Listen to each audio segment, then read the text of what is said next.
Straw heads फिलहाल कुछ ही बंदों के पास ड्राई फ्रूट पावर्स है और आज के इस वीडियो में हम सभी non dry fruit straw heads को उनकी फाइटिंग स्टाइल के अकॉर्डिंग एक परफेक्ट ड्राई फ्रूट देने वाले हैं। तो वीडियो काफी इंटरेस्टिंग होने वाली है, इसलिए एंड तक जरूर देखना और अगर वीडियो थोड़ी सी पसंद आए तो हाइप भी कर देना। चैनल पे नहीं हो तो लाइक और सब्सक्राइब कर लेना बिकॉज इस चैनल पे तुम्हें वन पीस से रिलेटेड कंटेंट मिलता रहेगा। और बिना टाइम वेस्ट के वीडियो को स्टार्ट करते हैं।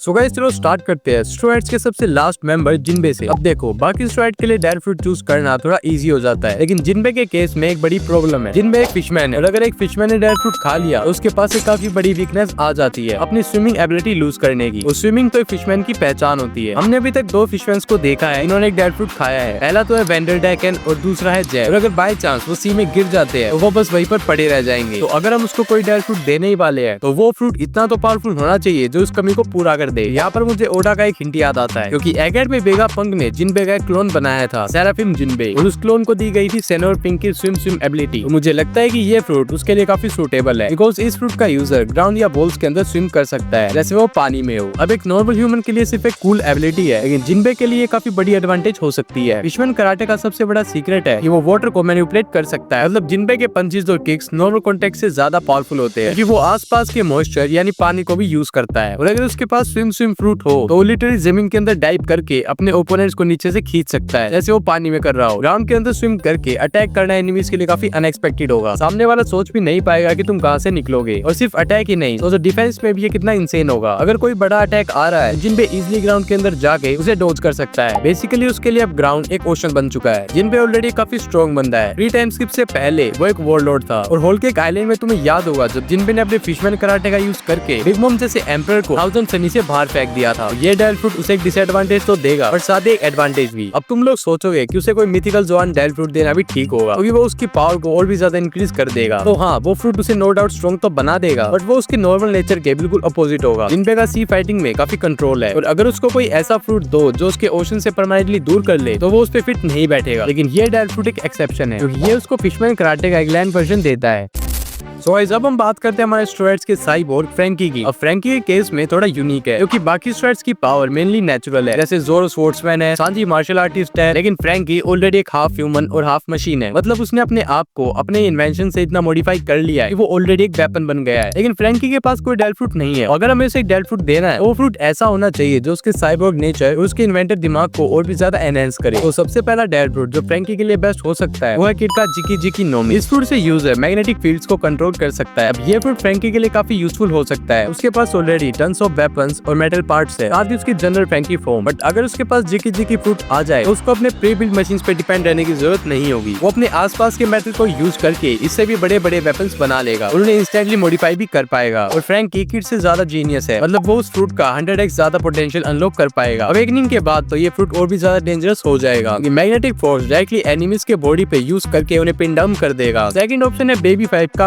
Weapon fruit. इस फ्रूट से यूजर अपने बॉडी के किसी भी पार्ट को वेपन में ट्रांसफॉर्म कर सकता है। फ्रैंकी के लिए फ्रूट एकदम नेचुरल फिट लगता है, क्योंकि वो ऑलरेडी साइबोर्ग है। लेकिन अब सोचो अगर उसका हर एक बॉडी पार्ट लिटरली वेपन में बदल सके, कैनन्स या मिसाइल और भी बहुत कुछ। और अगर वो अपने cyborg body plus dry fruit दोनों को कंबाइन कर ले तो वो एक कंप्लीटली वॉर मशीन बन जाएगा। और थर्ड फ्रूट काफी अंडररेटेड है, वेगापंक का नोमी। ये फ्रूट यूजर को अनलिमिटेड नॉलेज स्टोर करने की एबिलिटी देता है। तुम्हारे ब्रेन कैपेसिटी इनफाइनाइट हो जाएगी। और यहाँ एक इमोशनल कनेक्ट भी है कि फ्रैंकी का रोल मॉडल खुद वेगापंक है। अगर फ्रैंकी के पास ये फ्रूट होता उसकी इन्वेंशन लेवल लिटरली स्काईरॉकेट हो जाएगी। वो अपनी बॉडी को नेक्स्ट लेवल अपग्रेड करेगा, सनी को और भी ज्यादा एडवांस बना देगा और अपने क्रू के हर मेंबर के लिए कस्टम इन्वेंशंस करेगा। और इसलिए फ्रैंकी के लिए सबसे परफेक्ट फ्रूट है वेगापंक का ब्रेन फ्रूट।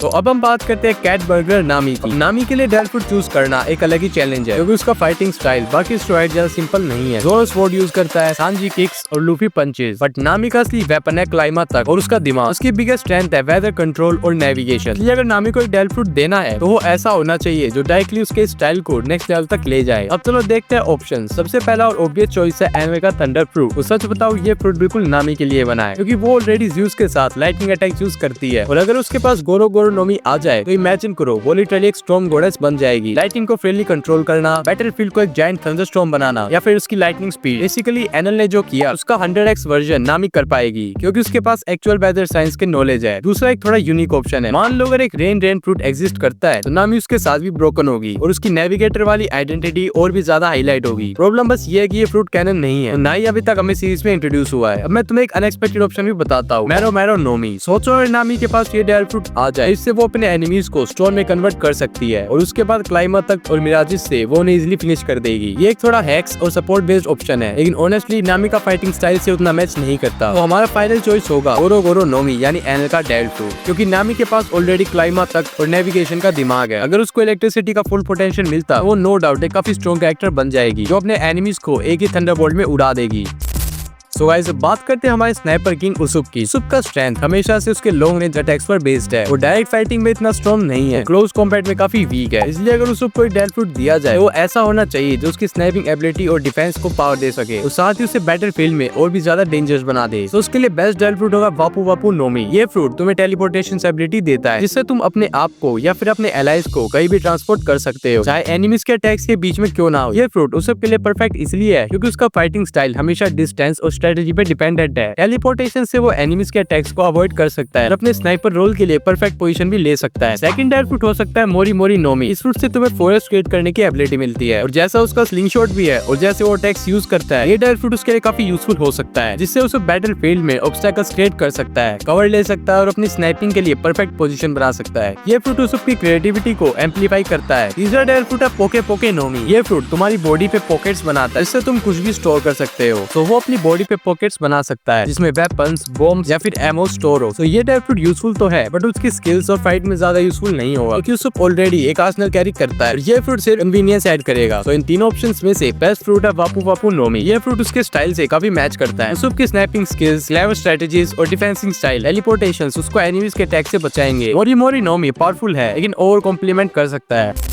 तो गाइस अब बात करते हैं ब्लैक लेग सांजी की, स्ट्रॉ हेड्स का कुक और मॉन्स्टर ट्रियो का इंपॉर्टेंट मेंबर। सांजी एक मार्शल आर्टिस्ट है जो सिर्फ अपनी लेग्स का यूज करता है। इसकी फाइटिंग स्टाइल स्पीड, एजिलिटी और पावरफुल किक्स पर डिपेंड है। अब अगर सांजी को एक डेल फ्रूट देना हो वो उसके किक्स और उसकी मूवमेंट स्पीड को और भी ज्यादा एनहेंस करना चाहिए, जिससे वो काफी अनप्रेडिक्टेबल और डेंजरस बन जाएगा। सबसे पहला ऑप्शन है पिका पिका फ्रूट जो एडमिरल किजारू के पास है। ये फ्रूट यूजर को लाइट बनने की पावर देता है, मतलब अनइमेजिनेबल स्पीड और डेडली अटैक। सांजी ऑलरेडी एक काफी फास्ट फाइटर है, अगर उसके पास ये फ्रूट आ गया तो उसकी किक्स लिटरली लाइट स्पीड से होंगी। सोचो एक ऐसा डियाम्बल जैम्बे जो लाइट की स्पीड से लैंड करे, सामने वाले को काउंटर करने का भी मौका नहीं मिलेगा। इस फ्रूट के साथ सांजी एक फ्लैश फाइटर बन जाएगा जो हर बैटल फील्ड पर सबसे फास्ट और सबसे डेंजरस होगा। सेकंड ऑप्शन है हाना हाना फ्रूट जो रॉबिन यूज करती है। ये फ्रूट सांजी के लिए काफी यूनिक और यूजफुल हो सकता है क्योंकि सांजी अपने हैंड्स फाइट के लिए यूज नहीं करता, बट इमेजिन करो अगर वो अपनी लेग्स के मल्टीपल क्लोन बना पाए, उन पे ऑर्नामेंट हाके भी यूज करे, मतलब एक ही टाइम पर वो काफी ज्यादा किक्स मार सकता है या फिर जायंट लेग क्रिएट करके उस पे ऑर्नामेंट हाके और फायर पावर्स लगा देगा। ये फ्रूट सांजी के मार्शल आर्ट स्टाइल को एक नया डायमेंशन देगा। उसके एरियल मूव्स और भी ज्यादा स्टाइलिश और डेडली बन जाएंगे और वो हर एक एंगल से साइमल्टेनियसली अटैक कर पाएगा। कुकिंग में भी इस फ्रूट का काफी यूज है और इससे उसकी कुकिंग स्पीड बढ़ जाएगी, क्योंकि अगर तुम्हारे क्रू में लूफी जैसा बंदा है तो ये फ्रूट तुम्हारे लिए बेस्ट होगा। और तीसरा ऑप्शन है सूखे सूखे फ्रूट जो यूजर को इनविजिबल बना देता है। ये फ्रूट पहले एब्सोलूम के पास था। सांजी के लिए ये डेल फ्रूट बिल्कुल उसका ड्रीम फ्रूट था क्योंकि ये फ्रूट उसको हमेशा से चाहिए था। बैटल फील्ड में इनविजिबल होने का मतलब है कि एनिमी में देख नहीं पाएगा, चाहे तुम कहीं से भी अटैक करो। सांजी अपने फास्ट किक्स को और भी ज्यादा अनप्रेडिक्टेबल बना देगा। सरप्राइज फैक्टर उसके अटैक्स का सबसे बड़ा वेपन बन जाएगा और इस फ्रूट के साथ सांजी लिटरली एक फैंटम फाइटर बन जाएगा। अब इन तीनों में से सबसे बेस्ट फ्रूट कौन सा है? मेरे अकॉर्डिंग पिका पिका नोमी और हाना हाना नोमी दोनों ही डेल फ्रूट सांजी को इंसेन पावर्स देंगे, लेकिन अगर सिर्फ एक को चूज करना है तो मैं पिक करूंगा पिका पिका नोमी बिकॉज इससे इसकी स्पीड और भी ज्यादा बढ़ जाएगी।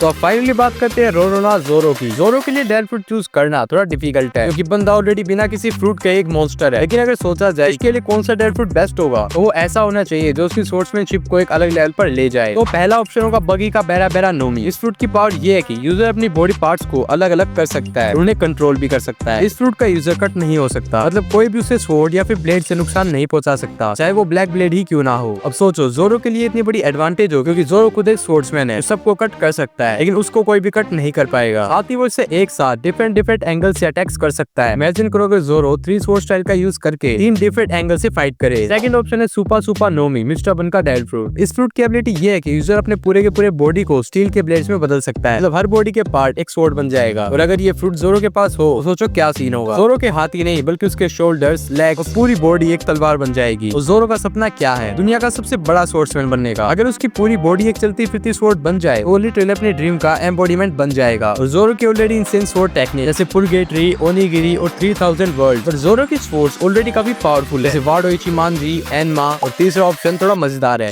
जीपीएस नोमी। अगर ये डायल फ्रूट एग्जिस्ट करता है तो भाई ये बना ही जोरो के लिए, क्योंकि तुमको पता है कि अगर कोई बंदा स्ट्रेट तौर पे भी लॉस्ट हो जाए तो उसका नेम होगा रोरोनोआ जोरो, तो इस फ्रूट से जोरो कभी भटकेगा नहीं, तो इसलिए उसके लिए बेस्ट डायल फ्रूट होगा जीपीएस नोमी। तो गाइस कैसी लगी तुम्हें वीडियो कमेंट करके जरूर बताना, और तुम्हारे अकॉर्डिंग कौन सा स्ट्रॉ हैट किस डायल फ्रूट के लिए परफेक्ट है ये भी तुम बता सकते हो। तो मिलते हैं नेक्स्ट वीडियो में, तब तक के लिए बाय बाय।